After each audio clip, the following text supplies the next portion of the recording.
नमस्कार. दीपक रेगे कथाकथन चॅनलवर तुम्हा सगळ्यांचं मनापासून स्वागत.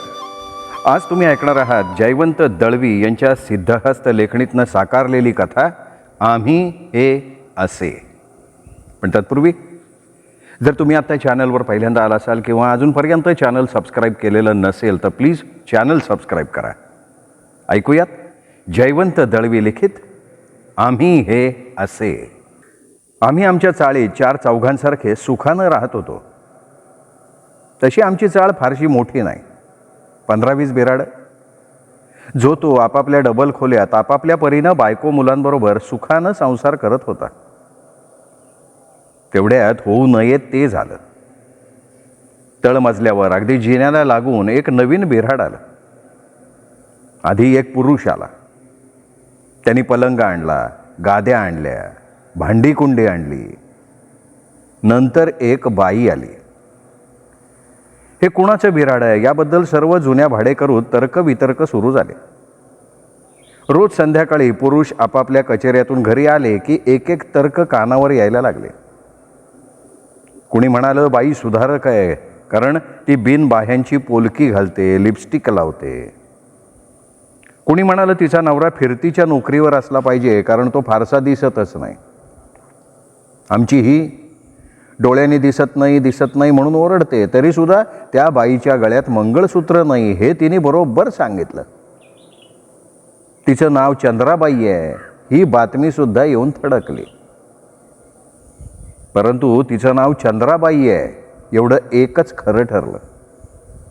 तिच्या गळ्यात कधी मंगळसूत्र असायचं आणि कधी कधी नसायचं सुद्धा. बाकी ती बाई सुधारक आहे आणि तिचा नवरा फिरतीच्या नोकरीवर आहे हे तर्क केवळ खोटे ठरले. ज्याचा कुणालाही संशय सुद्धा आला नव्हता तेच खरं ठरलं.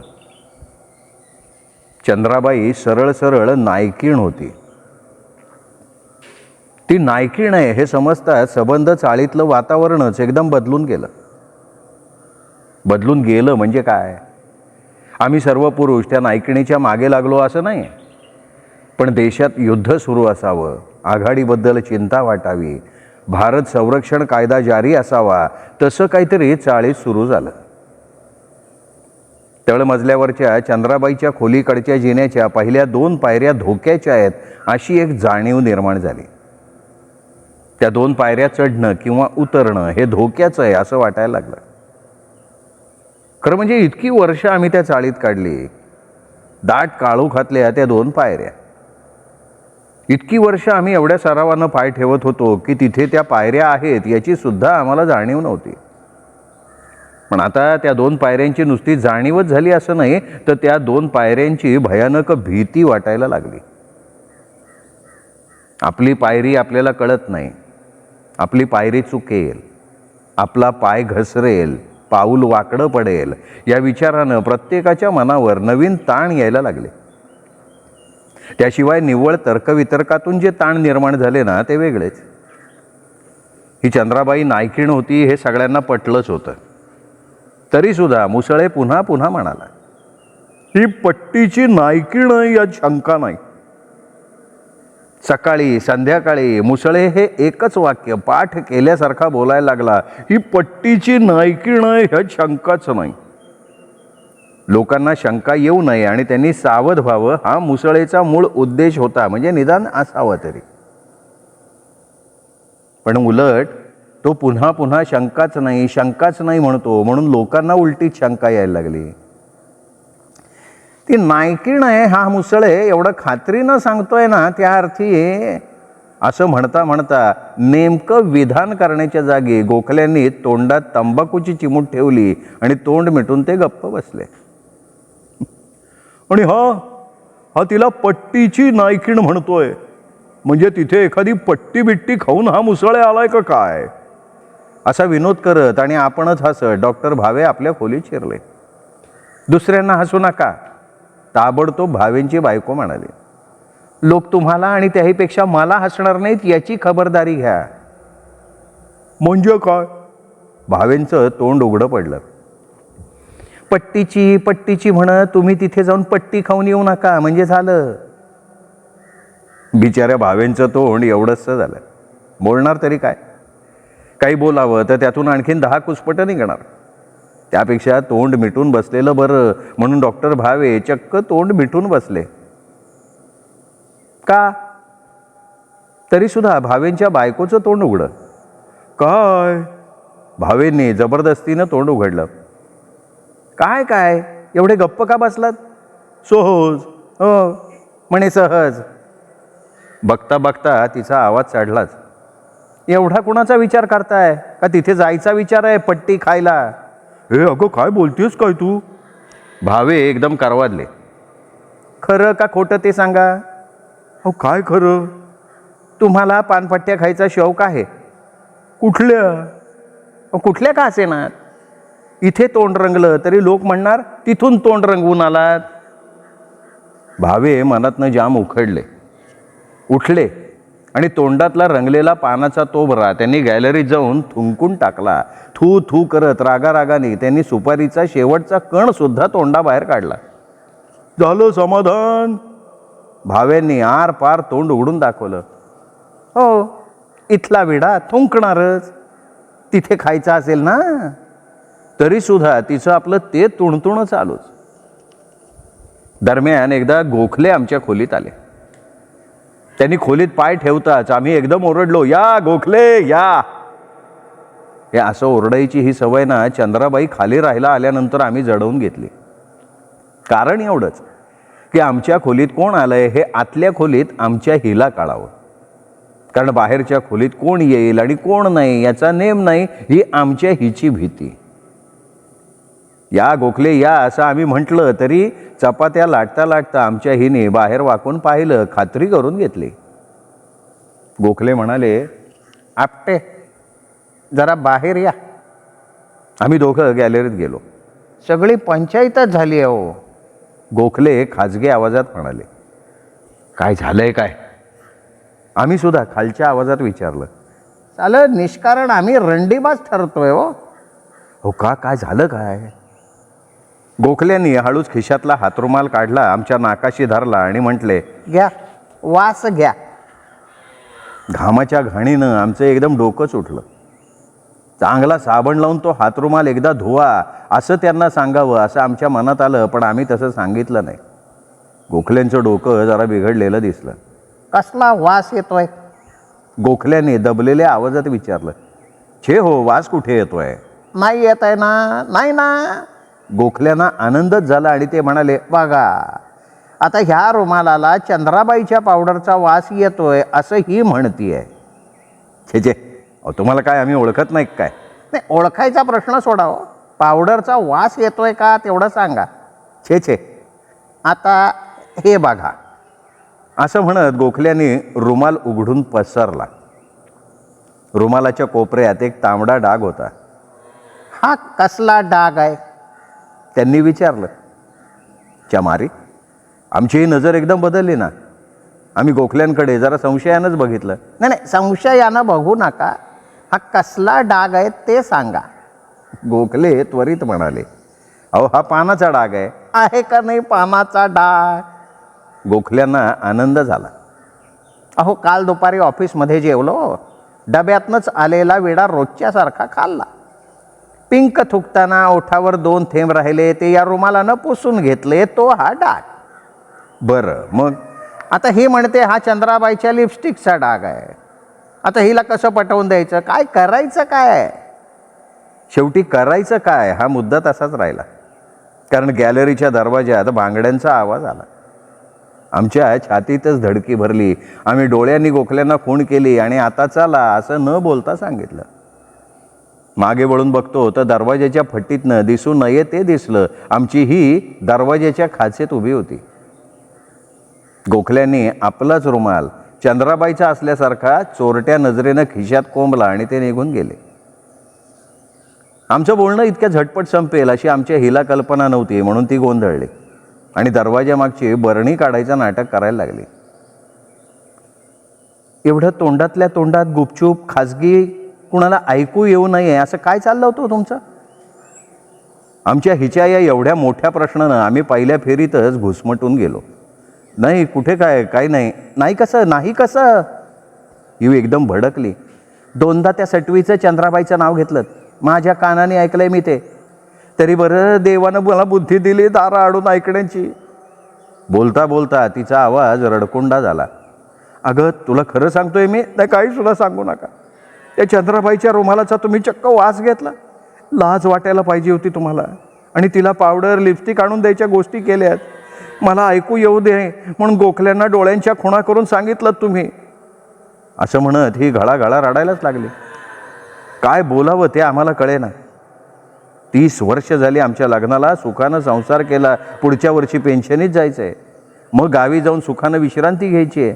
आणि आता हे असे आबरूचे धेंडवडे निघत होते.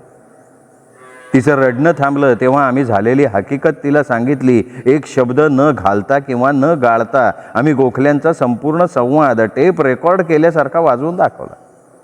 पण तिचं समाधान काही झालं नाही. आज तुम्ही ऑफिसला जायचं नाही, तिने हुकूमच सोडला. आम्ही आजच चंद्राबाईकडे जाणार होतो असा बहुधा तिचा समज पक्का व्हायला नको म्हणून ऑफिसात जायचा विचार रद्द करून टाकला. बरं मग मी गोखल्यांना सांगून येतो ऑफिसमध्ये कळवायला. आता गोखले आणि मी एकाच ऑफिसमध्ये होतो म्हणून मी गोखल्यांकडे गेलो. तरीही ही दारात उभं राहून मी खरोखर गोखल्यांकडे जातोय का आणखीन कुठे हे बघत उभी राहिली होती. मी गोखल्यांच्या दारात उभा राहिलो. गोखल्यांची बायको रडत होती आणि गोखले आराम खुर्चीत बसून स्वतःच्या भुवया चुरत होते. गोखले जरा ऑफिसमध्ये निरोप सांगा की मी येणार नाही आहे म्हणून, जरा बरं नाही वाटत आहे आज. गोखले म्हणाले, आज मी सुद्धा जाणार नाही आहे ऑफिसमध्ये, माझीही तब्येत जरा बरी नाही आहे. असं साथीचे दिवस असं उगाचच पुटपुटत आम्ही माघारी फिरलो. आता घरी बसून काय करायचं ते काही लक्षात येईना. सुट्टीच्या दिवशी कोणाच्या तरी खोलीवर जाऊन पत्ते कुटायची आमची सवय. पण आज गोखल्याशिवाय घरी कोणी नाही. गोखल्यांच्या घरी जायचं तर त्यांची तब्येत बरी नाही, शिवाय आमचीही तब्येत बरी नाही असं त्यांना सांगितलेलं. तरीसुद्धा गेलो असतो. पण मग मागोमाग पाहऱ्यासाठी आमची ही येणार आणि गोखल्यांच्या बायकोशी पुन्हा चंद्राबाईचा विषय काढणार. नकोच म्हटलं ती कटकट. खोलीतल्या खोलीत शतपावली घालत राहिलो. ती चटई टाकून आरामात झोपली होती. तिचं आपलं बरं आहे. सकाळी रडायचं आणि दुपारी आपलं आरामात झोपायचं. झोप नाही ती आम्हाला. तेवढ्यात फळीवरची बाटली वाकडी झालेली दिसली. जरा धक्का लागेल तर पडेल आणि फुटेल इतकी वाकडी होती. कंदर्प पाकाची बाटली. खूप पूर्वीपासून कंदर्प पाक खायची आमची सवय. ही बाटलीसुद्धा चंद्राबाई इथे राहायला यायच्या आधीपासून आणलेली होती. पण गेल्या काही दिवसात त्या बाटलीला हातच लावला नव्हता. म्हटलं उगं कटकट नको. कंदर्प पाक खाऊन ताकद येईल ती नंतर. आता तर पाकाच्या बाटलीला हात लावायची सुद्धा ताकद नव्हती. मध्ये एक चमचाभर पाक खाल्ला तर ही केवढी काढली. म्हणली खा खा, चंद्राबाईकडे जायचंय ना, ताकद पाहिजेच की. त्या दिवसापासून पाकाला हात लावलेला नाही. पाकाचा असा परिपाक व्हायला नको. वाकडी झालेली बाटली फार तर पडेल आणि फुटेल, फुटू दे, आपण हात लावायचा नाही. बाटलीकडे सारखं लक्ष जात होतं. खाण्याच्या इच्छेने नाही, ती फुटू नये म्हणून. पण निग्रह केला आणि दूर सरलो. मध्येच लहर आली. नाट्यसंगीत आमच्या आवडीचं. कुल्ल्यावर तबल्यासारख्या 2-4 थपडा मारल्या आणि ओठातल्या ओठात एक लकेर घेतली. चंद्रिका हे जणू ठेविया. काय काय चाललंय काय? तिने चटकन डोळे उघडले. गाणं म्हटलं की झोप येते म्हणतात, पण हे झालं सगळं उलटं. कुठे काय, आम्ही आणखीन तबला वाजवला. चंद्रिका ही जणू ठेवूया काय? काही मनाला लाज? ती एकदम बोलली आणि उठून बसली. अगं पण हे नाटकातलं गाणं आहे. नाटकातलं का तमाशातलं? अक्षरशः झक मारल्यासारखा आमचा चेहरा झाला. कानाला खडा लावून घेतला. यापुढे जन्मात तोंडातनं गाणं काढायचं नाही. योगायोग कसा असतो बघा. रात्री वाटवे आणि नेने तावातावानं आमच्या खोलीत आले आणि म्हणाले, आपटे जरा असे बाहेर या. बाहेर नको, हळू आवाजात नको, खाजगी भाषेत नको, खाणाखुणा नको. काय बोलायचंय ते खड्या आवाजात इथे बसून बोला. आम्ही मोठ्यानं ओरडलो. म्हणजे काय, चाले हे चोर हळूहळू काहीतरी बोलणार आणि नंतर सगळं आम्हाला भोवणार. कटकटच नको. आता करायचं काय? नेने मोठ्यानं म्हणाला. करायचं काय हा प्रश्न त्यांच्या तोंडून बाहेर पडताच विषय चंद्राबाईचा आहे हे आमच्या लक्षात आलं. अहो करायचं काय हे विचारायला माझ्याकडे काय येता? हे बघा, त्याचा असा आहे, ते चाळीत तुम्ही सगळ्यात जुने, वयानं ज्येष्ठ, अनुभवानं श्रेष्ठ. अहो झालंय काय? कपाळ. नेनेनी सुरुवात केली. अहो आज सकाळी मी फक्त कर हा करी धरीला शुभांगी एवढी एकच ओळ गुणगुणलो तर घरात गहजब झाला. एवढं गाणं म्हटलं म्हणजे काय आम्ही चंद्राबाईचा हात हातात घेतला काय? अहो नेनेंनी गाणं म्हटलं, आपल्या तोंडानं म्हटलं, पण सकाळी सखी शेजारिणी तू हसत राहा हे गीत मी रेडिओवरनं फक्त ऐकलं तर घरात केवढी बोलणी खायला लागली. सांगा आता काय करायचं काय? वाटवे एवढं बोलून डोक्यावर हात घेऊन बसले. तेवढ्यात नेने म्हणाले, तुम्हाला सान्यांकडे काय झालं कळलं का? नाही हो, मी सांगितलं. हो कालची गोष्ट, पोस्टमननं सान्यांचं एक पत्र गफलतीनं किंवा मुद्दाम कोण जाणे पण चंद्राबाईच्या खोलीत टाकलं. ते तिने जिना चढताना सान्यांच्या हातात ठेवलं. ते वाटवेच्या बायकोनी बघितलं. बिनतारी दळणवळण झालं आणि सान्यांच्या घरात स्फोट उडाला. गफलत त्या पोस्टमनची आणि साने जन्माचे हलकट ठरले. नाही पण पत्र काय होतं? आम्हालाही थोडासा संशय आला. दाखवलं ना, सान्यांनी आपल्या बायकोच्या समक्ष पत्र फोडलं. कोणाचं होतं पत्र? तिचंच. अहो तिचंच कसं, बेस्टचं पत्र. सान्यांनी मोठ्यानी वाचून दाखवलं. विजेचं बिल ताबडतोब भरा नाही तर कनेक्शन तोडू. पण तिचा विश्वास बसेना. सान्यांच्या खोलीवर ही गर्दी.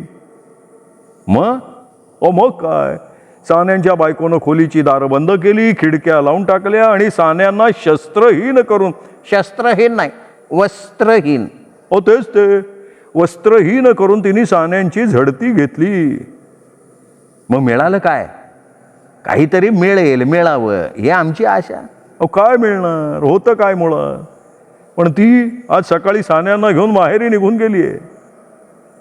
तरीही वाईट हो, बायकांचा जन्म वाईट असं आमची ही मोठ्यानं म्हणालीच.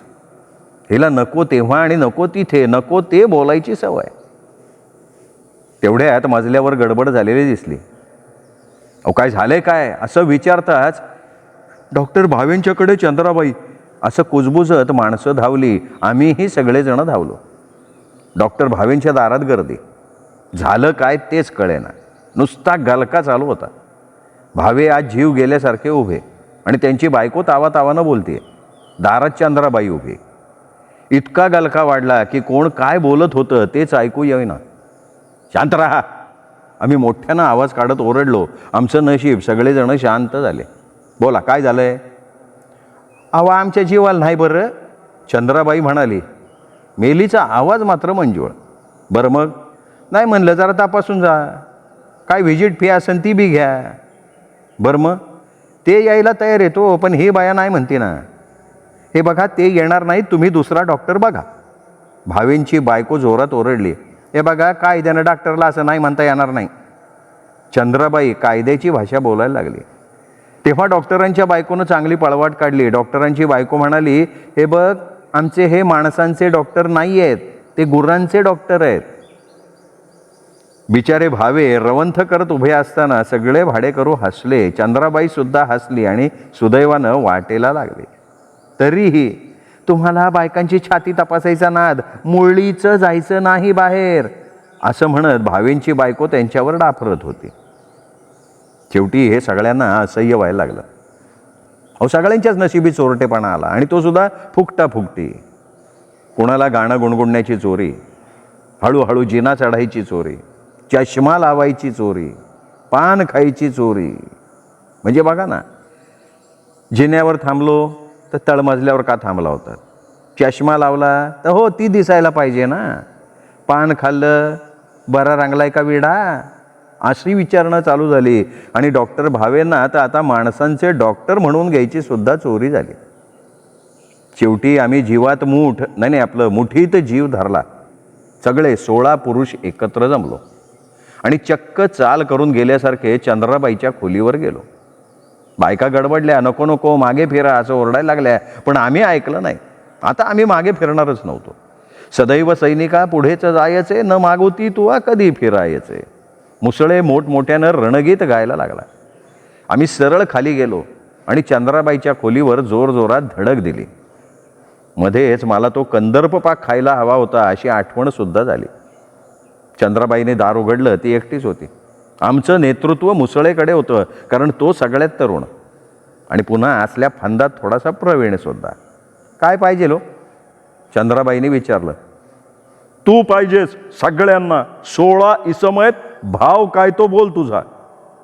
मुसळे असं काही बोलेल याची कल्पनाच नव्हती. या सभ्य वस्तीतनं तू निघून जा एवढंच तिला सांगायचं होतं आणि तेवढंच सांगायचं असं ठरलं होतं.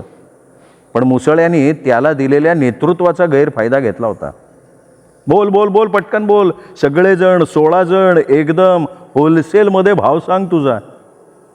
चंद्राबाई भयभीत झाली, रडवेली झाली. तिने कुलूप घेतलं, दरवाजाला ठोकलं आणि ती पसार झाली. आमचा जीव एकदम हलका झाला, भांड्यात पडला, सुटल्यासारखं वाटलं. कारण आता चंद्राबाई काय सांगते आणि मुसळे आम्हाला कुठली डायरेक्ट ॲक्शन करायला लावतो ह्या विचारानं आमची छाती धडधडत होती.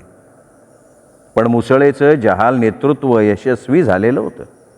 गेले 8 दिवस चंद्राबाईची खोली बंद आहे आणि त्यामुळे आत्ताच स्वातंत्र्य प्राप्त झाल्यासारखं एक नवीन जीवन सध्या आम्ही जगतो आहोत. धन्यवाद मित्रो.